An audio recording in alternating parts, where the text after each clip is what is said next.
আসসালামু আলাইকুম বন্ধুরা, সবাইকে আজকে গুরুত্বপূর্ণ একটা ভিডিও শেয়ার করব। আমাদের অনেকেরই প্রিয় এবং পছন্দের হচ্ছে ফরপাস পাখি। দেখতে অনেকটা লাভবার্ডের মতোই, কিন্তু এটা আসলে লাভবার্ড না, এটা হচ্ছে ফরপাস।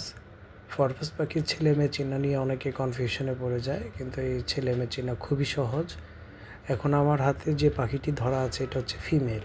দেখেন, এটা পিঠের মধ্যে, পাখার নিচে, লেজে কোথাও কোনো নীল রং নেই, এবং এটা পাখির যে কালার, ওই কালার মাথা থেকে লেজ, পিঠ, হাত, ডানা সব জায়গায় কিন্তু সেম কালার। আর এই যে পাখিটা, এটা হচ্ছে দেখেন পাখার নিচে অনেকটা ব্লু কালার। এই যে পাখার নিচে, এই যে লেজের উপরে, পাখার নিচে লেজের উপরে যে পশম থাকে ওখানে, তারপরে যে সাইডে যে ডানার মধ্যে নীল কালার। এই যে পাখাটা এভাবে খুলে ধরলে এই যে পাখার মধ্যে সম্পূর্ণ নীল। তারপরে যে পাখাতে দেখা যাচ্ছে নীল, চোখের এই বরাবর, আইরিশ বরাবর নীল থাকে।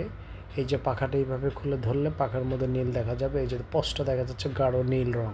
তো গাঢ় নীল রং হচ্ছে ছেলে পাখি। এই যে পাখার মধ্যে নীল রং, গাঢ় নীল রং মানে ছেলে।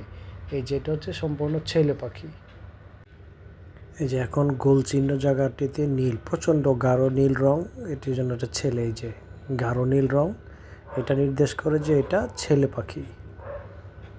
এই যে পাখাতে, তারপরে কোমরে, ডানায় গাঢ় নীল রং।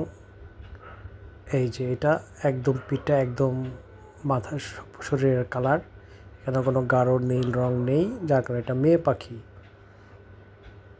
একদম ফ্রেশ। এই যে পাখাতে কোনো নীল রং নেই, গাঢ় নীল রং নেই, এটা মেয়ে পাখি, একদম স্পষ্ট।